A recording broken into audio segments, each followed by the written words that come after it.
No mai hoki mai e te iwi ki the verdict. Today we are discussing rugby competitions, one being the International Tri-Nation Series and the other being our very own Mitre 10 Cup. Now before we dive into those two, let me introduce you to our debating duo today, Goran Paladin. Rav, great to be here as always. And although you said you weren't coming back, Mills Muliaina. Yeah, exactly. I've been invited back again. Eh? We like you, mate. Not too shabby. I was actually looking forward to a weekend off, or week off, should I say. But hey, it's good to be amongst good company until we start the debate, mate. Yeah. Until we start the debate. It's nice to have you with us. It really is. It's good to be here. It is. Good to be here. Be weird without you. Okay, now before we start, as always, I'll give you a quick rundown on how it's going to go down. You will both be given the opportunity, once I say what the case will be, to say what side of the fence you will be debating. You will then be able to present your evidence, whatever that may be, and then if you want to respond to each other, you may just keep it tight. Sure thing. Tight. All right? Yep. Okay, let's get into the first case. Tri-Nations. Does it matter if the All Blacks win the Tri-Nations? Goran? Yeah, of course it does. You know, the All Blacks, they play to win. They play to win trophies. There's a trophy on it's in the offing this weekend. Obviously, there's another game past it, but you know, they win well. They win with a bonus point. I think they pretty much obliterate the other opposition. Yeah, why wouldn't you want to take that opportunity, Rat? True. Mills? I don't think so. I suppose moving on from last week, you know, I don't actually think it matters whether they win or not. I think now is, I do think they will, but I think now's the time to actually start looking to the future. You know, if you're looking back now and you're South Africa, you're saying, well, maybe perhaps we should have come over because you know, look at the results over the last 2 weeks. So I don't think it matters if they won. I think the most important one was winning the Bledisloe Cup, the Tri-Nations. Well, I mean, it's the unknown, really. Three different teams, and it's not going to happen again, I suppose. So I don't think it matters if they win or lose. Okay, interesting. Okay, who's going to open up this debate? You go first, mate. You go first. Be confident, guys. I'm really interested to hear how he's going to argue this point. I mean, you're a former All Black. You played 100 tests. How you can sit there and say it doesn't matter if the All Blacks win the Tri-Nations or not. It's not Goran's turn right now. Exactly. I'm just building him up. Look. Of course, everyone wants to win. But if you look at sort of this whole year and sort of what it sort of produced, even the fact that you know we've only got 3 teams. South Africa. I mean, in my point before, South Africa's actually pulled out. So it's the unknown. You know, so. Why not look at it and say, well, you know, we've built a massive squad, and I've harped on about it the last couple of weeks. You know, now is an opportunity now to get some of those guys out there and experience some of that pressure. You know, they've learnt now also what analysing, you know, a team that hadn't played for over a year sort of looks like. So for me, really, it's building towards what next year looks like and the year after that before the Rugby World Cup. You know, do we get guys? There's a few guys that perhaps you could try and test. I'd like to see a little bit of explosiveness out there, some different combinations. Now's the time to actually do it. Think of the pressure they're under. Now, if the Wallabies were sitting there having won this already, I'd still have the same argument, because for me, really now, it's about building that next sort of tier. This is a new group. You know, they've over the last sort of 10 or so years, we've had a really solid group that have come through some adversity. Now's the time for that group to actually go through it. They'll go through some more. There's no doubting about that. But you've got to actually put them out there and see how they go. Now, I believe that they'll win. I definitely believe they'll win. If they don't, it's not the end of the world to me, because we've got the Bledisloe Cup locked up. We don't know what the Pumas are going to bring the following year. I mean, passion in that, you know, can only last so long. And so I absolutely believe that we'll go out there, no matter what team that we put on the field this week, we'll go out there and beat them convincingly and win the Tri-Nations. But if we don't, hey, it's not the end of the world. I think you know, building to the future is the most important thing. Well, I think it is almost the end of the world, because if they don't go out there and they don't win, then that's 3 losses on the bounce. They've lost 2 in a row to Argentina. And then serious questions need to be asked about this All Blacks playing group. I think the point that you make about getting new players involved and building for the future, they've lost that opportunity through the results of the previous weeks. By losing to Australia, by losing to Argentina, they can no longer do that. This is a must-win game for the All Blacks. They need to put out their strongest 15, their strongest 23 as a collective, and they need to get the job done. And, you know, like, I take your point, the Tri-Nations isn't the be-all and end-all, but the ramifications of not winning the game, that they are so important, and that they need to win with an emphatic bonus point at the weekend, and by doing that, they win the Tri-Nations by default. I guess that's the point I'm trying to make here. Yeah, I understand what you're saying, and in the tiered system of trophies that you want the All Blacks to win, it sits near the bottom, doesn't it? But they need to win. They need to win well, because if they don't, what does that mean for people like Ian Foster? Does he retain his job after only 1 year in the role? We're starting to think, well, geez, if we give him another year and it goes sour again, we're only giving somebody like Scott Razor-Robertson 1 year before a World Cup to get things sorted. What does it mean for somebody like Sam Cane? Is he the right man to lead the side? Already questions about his leadership, they're arising. And, does he lose his gig? Does the C next to his name all of a sudden evaporate? And does it go somewhere else? So, look, yeah, I don't think this weekend is the time to tinker with get a new, younger-looking lineup out there. We need to hit the ground running with our preferred 23, get the job done, do it really well, and then we can see what happens next year, with maybe Ian Foster still in control. See what happens next year. And that's exactly what we should be actually doing, looking towards next year. You're absolutely right. Let's get okay. A lot of questions have been asked. Is Sam Cane the right captain? Is the Richie Mo'unga Barrett sort of combination, is that right? Are we seeing the right sort of combination in terms of the centre combination? Who's going to be at lock? We've seen also Patrick Tupolotu. He had a massive Super Rugby campaign, Super Rugby Aotearoa campaign. Where's he gone to now? So what does that look like? There's some tired bodies out there. We know he can play at that level. So now is the time to be able to go, well, let's test them. Let's put them out there. Let's put Rico Ioane back out there and see what he can do in this next test. And, hey, you're right. It's not at the bottom of the heat, that Tri-Nations. That Tri-Nations Cup will go out the bloody door. It'll be in the rubbish by the time it Oh, you finishes. think so? Well, mate, by the time we get up next year, there'll be another cup. This isn't the Six Nations, where there's I a don't lot think of... they're going to be throwing a cup in the bloody rubbish mills. What are we going to call it? What are we going to call it next year when there's a fourth team? And then we're going to have a cup there that's called the Tri-Nations Cup, but there's only these 4 teams playing. We're not going to have a Tri-Nations, well, hopefully not, because we could end up having 4 or 5 teams. And so, to me, really, winning that cup when, if it was prestigious and it was going to go on for a wee while and another team would come in and it's going to be the Tri-Nations, then perhaps yes.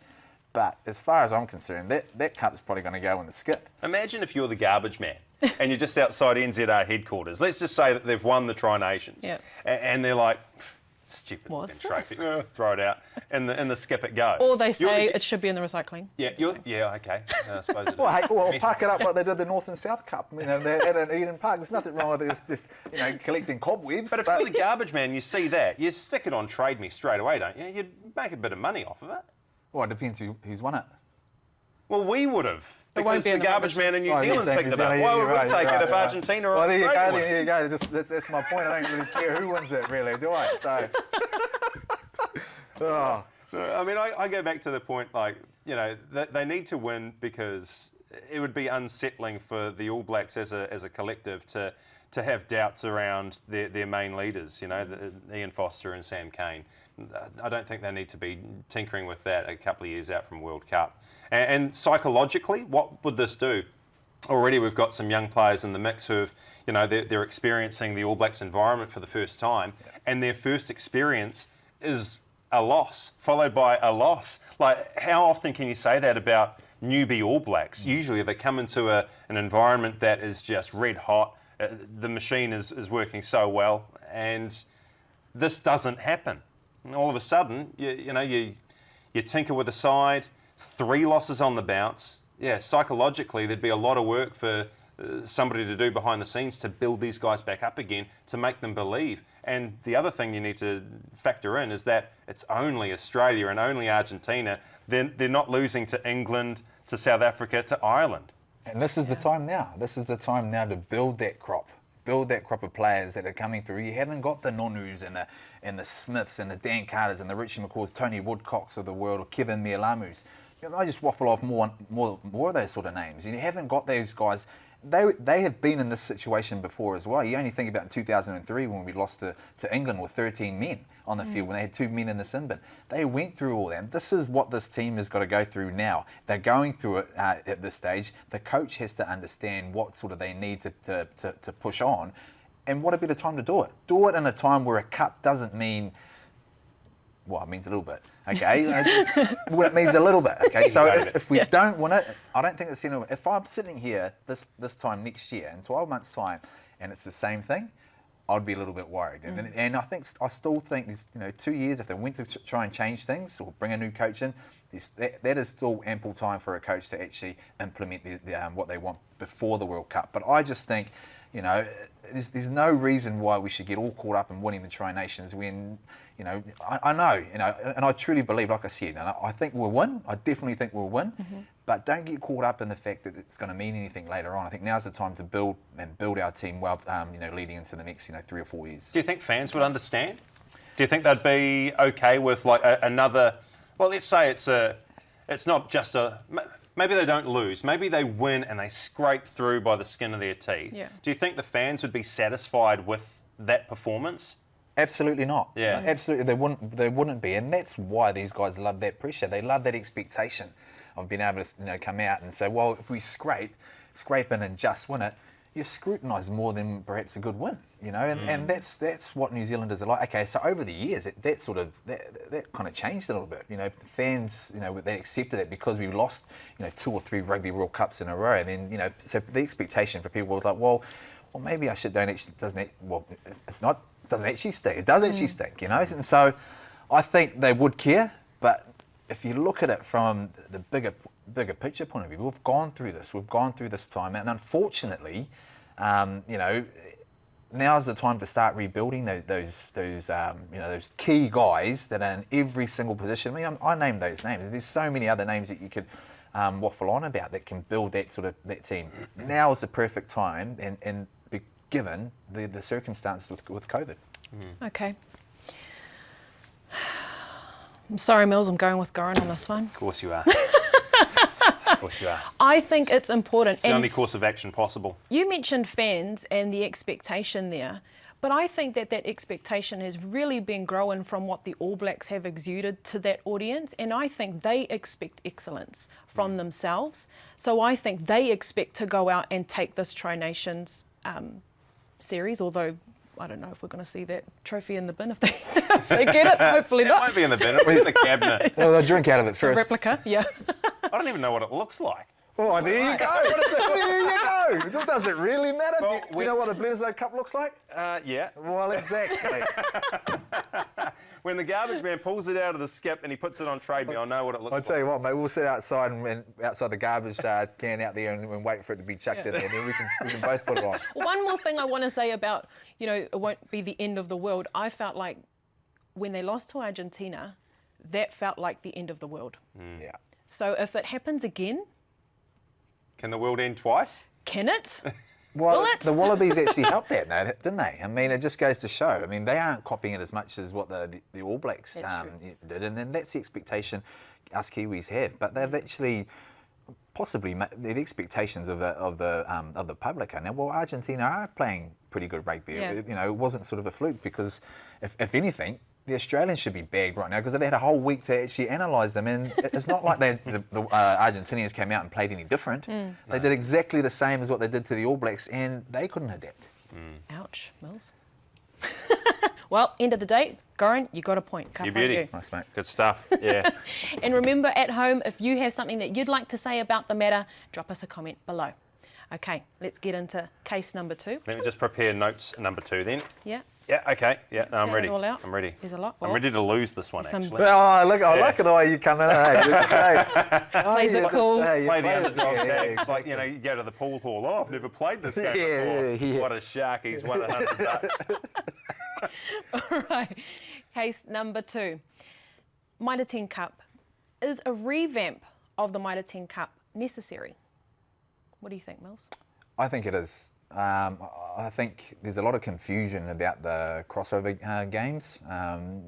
Effectively, they're pretty much there's teams beating the premiership teams that are coming from the championship. So I definitely think it does. You only have to look at the crowds. When you're semi-finals, down in Nelson, and there's hardly anyone there. You look at sort of the crowds at Eden Park as well. So I just think people have lost interest. I think they need to understand, first and foremost, what the crossovers are, how it sort of works, and why it works that way. And I also think you've got to bring that sort of that promotion relegation factor back into it. Now I know it's going to cost a bit of money, to be able to to come up and things like that, especially with our Heartland guys. But we've got to find a way to make it exciting. And as a youngster growing up, in Southland, trying to get promoted year in year out and losing that, but the crowds there were outstanding. And when you finally did, it just meant so much. So I think it definitely needs a revamp. I think it needs a revamp for an excitement level from a crowd's point of view, but also the teams are so close. So why not sort of merge them all together? Well, I'm saying no, it doesn't need a revamp. I'm actually in favour of the competition. When they first created the structure almost 10 years ago, I looked at it and I was like, this is stupid. This is the dumbest thing I've ever seen. Like, it's basically 2 divisions in one, crossover games and all that. But as time's worn on, I've actually grown to become a fan of it, and I think that crossover games actually create more interest because the onus is on the premiership sides to beat the championship sides to justify their spot in their division, and the championship sides want to take points off of the sides in the top division, and it actually it creates a bit of tension and rivalry between the two divisions, and I'm in favour of it. So I'll argue that there is no revamp necessary for the Mitre 10 Cup, Rav. Both good points, Mills. Yeah, and so to my point, I think the excitement level needs to come back, and you're absolutely right. When it first came out in the crossover games, I think you got to pick who you're going to play and it still is. I think that you get to pick who you play from the championship where you come in the premiership. The point is, why would a premiership team now go, okay, those are easy pickings, those are easy pickings? There is no easy pickings. Okay, so 5 premiership teams, championship teams, actually beat the premiership guys. So you don't actually pick any sort of points that you can actually get out of there this year. So the thing is, why not just merge them all together? Play a game where you just play once, like we used to do in the Air New Zealand Cup, that used to be called, and then have promotion relegation. It's so tight that you wouldn't even know. Like one weekend, I'd see Northern, they're beating they're losing a championship game, and the next week they're beating a premiership team. The following, you're like, well, who are they playing? Which competition are they playing? When in actual fact, they're now in the final of the championship. You look at sort of the Marcos even losing Canterbury, losing the Shield to a championship team in Taranaki, and then the way that's sort of gone. So there's just so much confusion, but the added thing is that it's tightly contested, no matter what division you're in. So why not just merge them all together, have one competition, and then say, well, if you come last, well, you have to play promotion relegation with the Rivers and the Heartland team, and build that excitement not just around the final, but also around who is going to be able to come up to the next level. I think that having the 2 systems, the Premiership and the Championship, it actually it means that more matches have greater importance, because you've got 8 of the teams with the possibility of playing finals football. And I think if we reverted back to the good old days of everybody plays everybody once, and you might have a semi-final and then a final, you've got so many games that lose meaning towards the back end of the competition because they are nowhere near playoffs contention. And I'm thinking this year, Manawatu, Counties Manukau, who else? Southland. The likes of Northland and Otago, they wouldn't have been anywhere near a premiership semi-final mix, and so to give them something to aspire to in the championship, I think it's really cool. And I look back to last weekend, Hawke's Bay hosting Taranaki in the championship semi-final. We don't actually get that amazing spectacle with free-flowing, running, attacking rugby from Hawke's Bay, plenty of tries being scored, huge crowd in attendance. That game doesn't even exist if we don't have the championship. It's just null and void, doesn't happen. So I like the system the way it is for those reasons. And I don't think that reverting back to a 14-team competition is the answer, because it'd just be the same teams winning constantly. And I don't see going back to the future being the option. I think it does, and I think just your point that you're making, the Manawatu's, the Southlands, the Counties Manukau, those sort of guys, the last 3 or 4 rounds of the competition, when you're at the bottom of the table and you need to get back up there and stay in the fight, that creates that excitement, that creates that motivation to be able to stay up there. I mean, also you got to think, you know, a team like Southern, they won 2 games at home early on in the year, you know, against, you know, Hawke's Bay and North Harbour, who are in the Premiership. At some stage, you should be able to say that lower end, now that they've ended up there, well, where's the reward for that? Where was our reward for actually beating those guys at home? One team was a premiership, and that's where, you know, if you're sort of sitting at the bottom of the table, where you're 12th or so, that win, that reward, might be the difference in terms of, you know, staying up and not being able to play, you know, promotion, relegation. When you look at a side like Hawke's Bay, I would easily be able to say, well, Hawke's Bay would be a contender for a you know, semi-final spot, if not a final spot, the way they're playing in the Premiership. You know, the way they've been you know, sort of playing. So I'd love to see that. You look at Bay of Plenty. You know, they won the championship last year, semi-finalists this year in the championship. So there's no the gaps has narrowed, if anything. So why not just have one competition where everyone can just play each other once, and then have that sort of climax, you know, not just the finals, but also at the bottom end, because for those sort of teams to stay up is massive. The danger of changing it and to keep on changing things is that people just don't understand, like, what are we going to see year in, year out? Yeah. And like I think of the best competitions on the face of the planet. English Premier League, you know exactly what you're getting week in, week out, year after year. It's the top 20 teams in Britain, and they play each other home and away, and then you find the winner. State of Origin, love my rugby league. State of Origin hasn't changed in 40 years. It's 3 matches, and New South Wales plays Queensland. This, it's like, well, you know, we did have a top division where everybody played everybody. Then they looked at restructuring it. People weren't happy. Oh, well, we need to be in the top division, so let's do this, you know, have Premiership, Championship in the one competition. And then what, we're going to change it again? I just think change is like the only constant in New Zealand rugby, and we see it in Super Rugby as well. That's changed so many times over the years. Like, allow rugby fans to get used to a certain style, for goodness sake. And so, you know, this is only 9 years old, the Mitre 10 Cup in its current format.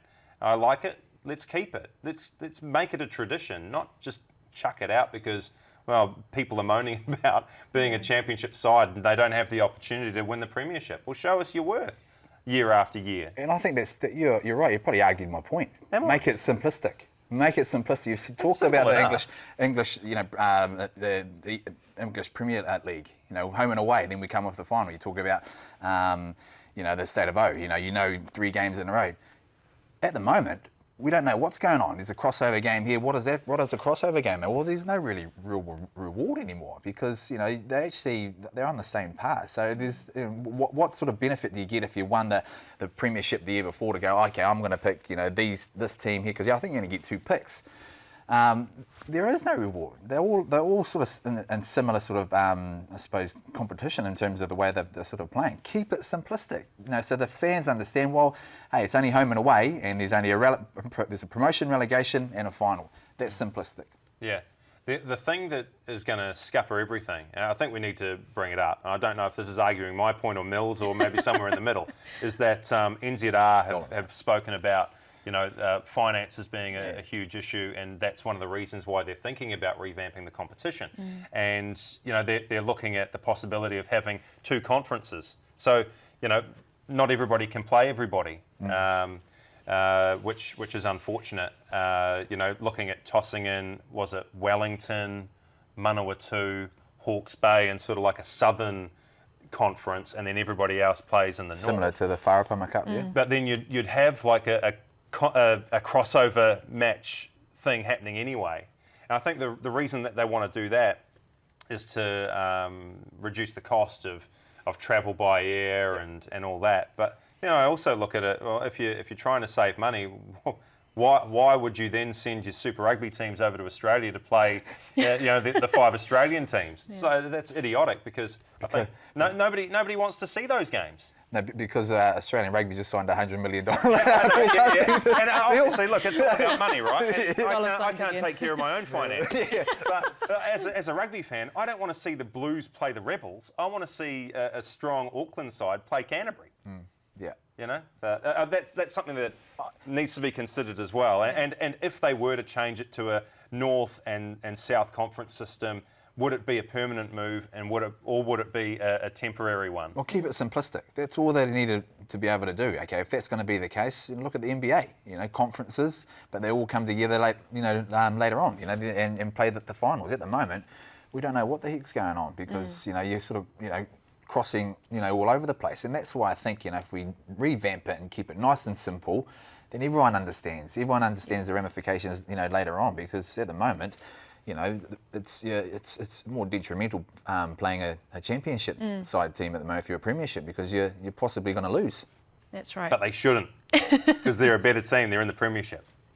They've probably got more funding too. Yeah. Dropping all the bombs today, mate. You're going to get in trouble. Yeah. All of us are going to get in trouble. Someone's going to hold you to account. You might not be back next week. yeah, exactly. Okay. I'm going with Mills on this one, because I am also a big advocate for simplicity. And I know that it's not anything like the NRL competition, but I know when I switch on the tally this weekend, it's round da-da-da. These teams are playing in this round for this purpose. They get these points, and this is like, you predict what's going to happen on the ladder if these teams win and da-da-da. Like, even for someone like me that doesn't, keep track of the Mitre 10 Cup ladder too much, even I could be able to work that out. And when you're talking about money and finances, that also means interest. And if you're going to get more bums in seats, people have to understand what that competition is and what it entails, without a doubt, or else they're not going to spend their money. No. If they go North and South, they're still going to have crossover games. Well, they're going to have to, because there's only how many South Island teams? Yeah. 3, 4? Yeah. Yeah.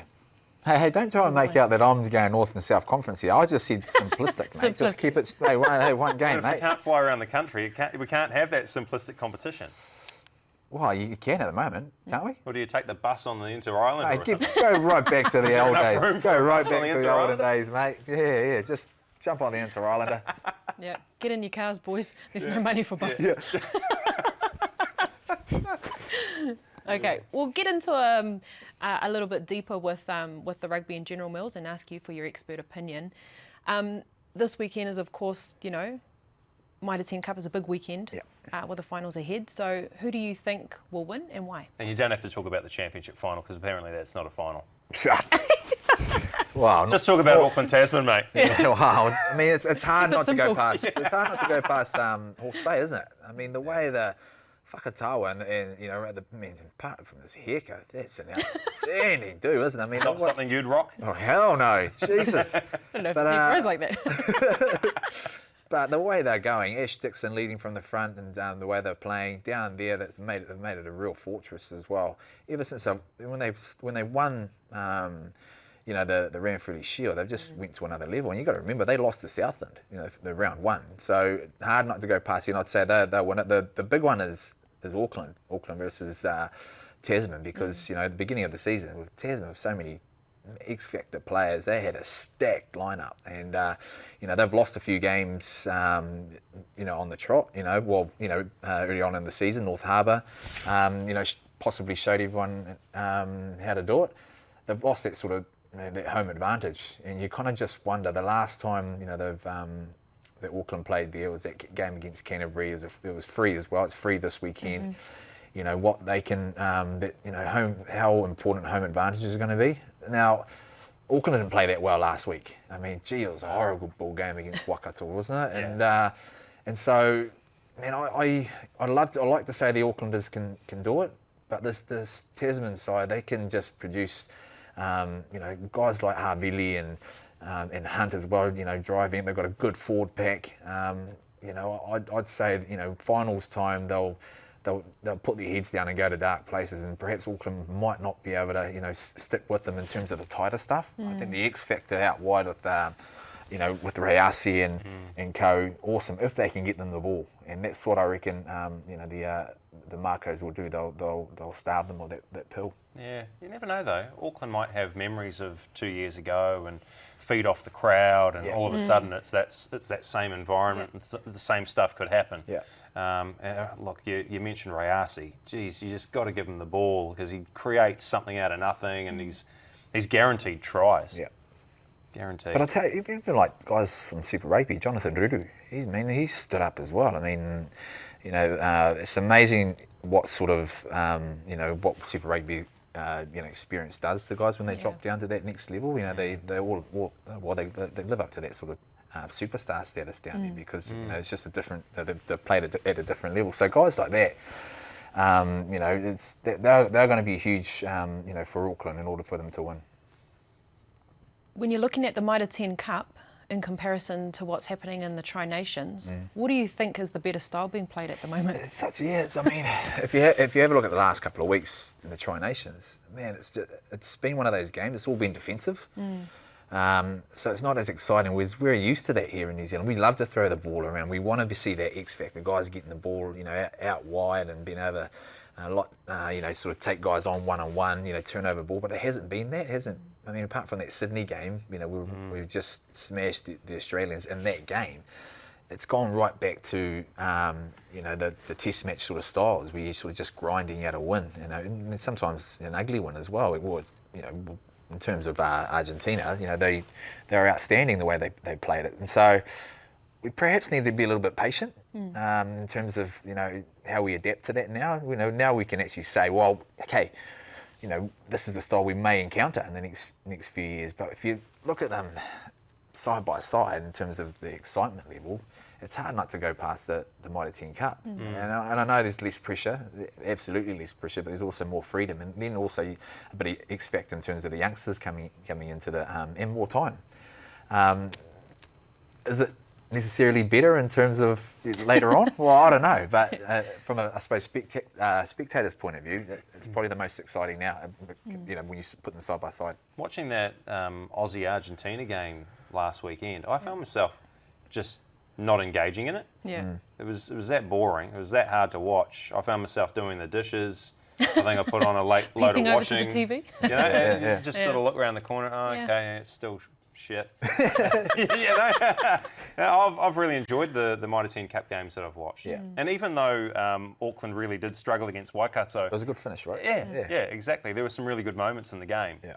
I I just hope that's not what Test match rugby ends up, because no one will end up watching. Man, I mean, usually you say the Northern Hemisphere teams have predominantly played like that, but you only have to look at that Johnny May try in the weekend and what he can do. So they've got X factor players as well, but I just hope it doesn't come to that every game it's going to be grinded out by just a defensive effort that's going to be that tight. I love tight games, but there's got to be some awesome stuff that happens in there as well. Guys breaking the line and things like that, not just slow sort of beat each other up type of performance. Using a bit more instinct. I think what you're talking about, Mills, is are you happy taking the sort of like grinding, boring win, or would you be happier with a flash Harry loss? Yeah, exactly. I mean, that's so difficult, isn't it? Yeah.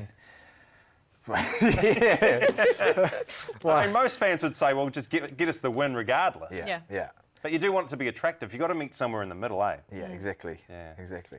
Which has been displayed in the past. I mean, it's kind of gone a certain direction at the moment. Yeah. On that note, All Blacks this weekend, which players do you think are most under pressure to perform well?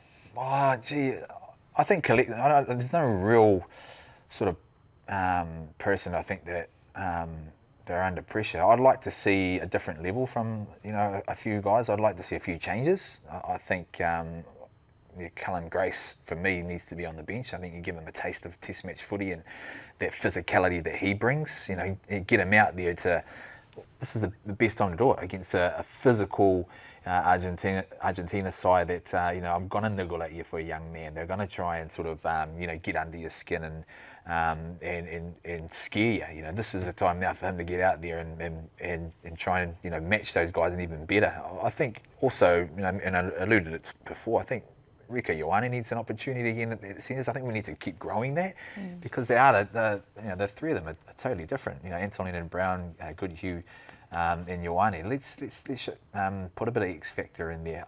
The combination really for me is the Moonga Barrett, that needs to flourish again, and they need an opportunity now to make sure that they really hammer that like they have, and that they did in Auckland and they did in the Sydney game. But yeah, for me, really, a couple of those changes and a few in the forwards, not changes, but I'd like to see, you know, Frizzell, for instance, you know, go to that next level. I mean, he's been awesome when we've been going good. You know, he got rattled a bit. If he gets another opportunity, you know, let's go to that next level where you just, you know, you have to roll up your sleeves and bash a few Argentinians around. So, and even Akira, you know, I'd like to see him back out there. You mentioned his name too, Goran. Yeah. I think Hoskins Tututu, I think he is a big tick there. So does he need to play? Possibly not. If he does, you know, do we rest someone like? I mean, that's where the dilemma comes in. Do we rest someone like, you know, Adi Savea or Sam Cane? Does he not go out there? You know. God, imagine if Sam Cane was rested for this one. Oh. No, I don't think he would. I think he, I can't see it happening myself. It's just to avoid this reaction. yeah, exactly. All Blacks captain dropped. Yeah, God, imagine it. Yeah.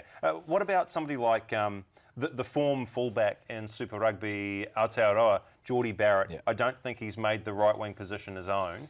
Is it time to shift him back to fullback? Maybe sacrifice Bowden so he can get on the plane to Japan early, and put him at fullback and get one of those guys like a Will Jordan on the wing? Yeah, I mean, that is it. I mean, with Bowden going in Japan, you know, that's really the dilemma the coaches face. You know, do they put, you know, his brother back there and give him a crack there? I think he's shown glimpses on the wing. He's shown a bit of appreciation of what that sort of looks like before you sort of move back. And there's no doubt he was the form, you know, fullback during Super Rugby Aotearoa. But, you know, do you give him that sort of chance to go back at fullback without sort of keeping on flourishing that sort of relationship and that combination with the 10 and the 15? I don't think so. I think you keep him there, keep him hungry. He's done some great stuff, particularly in the air, but also his chasing game. You know, he's been outstanding. I mean, he got penalised for taking someone out, which was ridiculous in the Argentinian game. But I just think he's starting to grow a bit more. He's starting to get a little bit more mature and appreciate when he sort of gets into the line and what he needs to do in terms of his sort of role. So I'd like to see him stay there and keep that and flourish that sort of 10-15 combination. Final question, and it's a little, maybe a bit harsh, but what happens this weekend if the All Blacks are unsuccessful again against Argentina? What happens? Well, they have to self-isolate for over a month. Never return. Maybe 6 months. 6 months. Yeah. We're quarantining in Australia for the next 5 years. Yeah, forever. Yeah. Well, never to return. I don't think it's the end of the world. Like what I mentioned in the debate. You know, I personally don't think they'll lose, but if it, God forbid, if it does, well, I think it gives the coaches, you know, a lot of things to sort of contemplate over the summer before we get into the next sort of round. Sort of how there's no doubting the style that the Argentinian rugby team are bringing at the moment has really sort of thrown us off a bit. Yeah, kryptonite. Exactly. So if they go out, I can't see Argentina playing a different style. You know, honestly, if they did, I don't think they've got enough sort of in the engine to be able to sort of make it expansive. And if they do, it plays right into our hands. So why would you? And so I think what it's sort of shown is our ability to be to not be able to adapt on the go. I think that's what a lot of soul searching would have been done over these last 2 weeks about why did we've seen all these pictures over here and we're looking at it now, which is easy after you play, but why didn't we go there? What messages do we need to bring down there to ensure that you do that, but then also collectively be able to execute that, you know? And I think a lot of that is that. So if it happens again and we go into this game and we lose the same way that we played the first time against them, then it gives the coaches, you know, a massive headache. It's not the end of the world, but at least it'll give them time to understand what they need to do leading into, you know, next year before they play again in the test match. And that, who knows what that looks like. Yeah, exactly. I might stay off Twitter if that happens. I'll tell you what, I mean, For a bit. It's better happening now than waiting 4 years to try and fix it again. You know, after you know, the 2007 Rugby World Cup, when there were so many options, that every year every year leading up into the Rugby World Cup to actually watch those things and think, man, how the heck do we lose that game? And I'd much prefer to actually learn that sort of style and being able to adapt now than having to do it sort of, after the loss at the Rugby World Cup. Yeah. I think they're going to bounce back, Rav. Yeah. They'll bounce back. I have in a full massive confidence way. they're going to bounce back too. Yeah. But we said we had full confidence last time and we're surprised. And then, so was the rest of the nation. That's funny what a week and a half does. I've replenished my supply of confidence, and I think they're going to win by 25 points. Yeah, and therefore they'll secure a bonus point and go on to win the Tri-Nations. Mate, you know what? I totally agree with you. Yeah. We're on the same page now, mate. Good stuff. All aboard. We've ended this show, friends. We would have thought. Yeah. Okay. Not me. Not Mills. No. Whānau, Sky Sport Presents hosts a variety of podcasts now available wherever you access your podcasts. We have the Kiwi Football Fix, the Road to Tokyo, Playmakers, and of course The Verdict. We are covering all angles here. You can also jump onto our Instagram and check out Rugby Chat NZ. So gentlemen, thank you so much for your debates today. Great discussion. Mills, always a pleasure to have you as a guest on this show. Thank you. Great to be here. Looking forward to coming back in a couple of months. No, next week, mate. All Blacks final test, for goodness sake. Oh, okay. That's Yeah, right. we can review the entire season. When the All Blacks have won. Yeah, and talk I'm about going to have to play the tape on some of the things we said. We'll review a fantastic Tri-Nations winning performance. Exactly. I agree. I think we can all agree on that. I think so. Ka pai. As for Goran and I, we'll be back here, same time, same desk next week as well, putting everything in sport on trial. Hei ko ngā mai.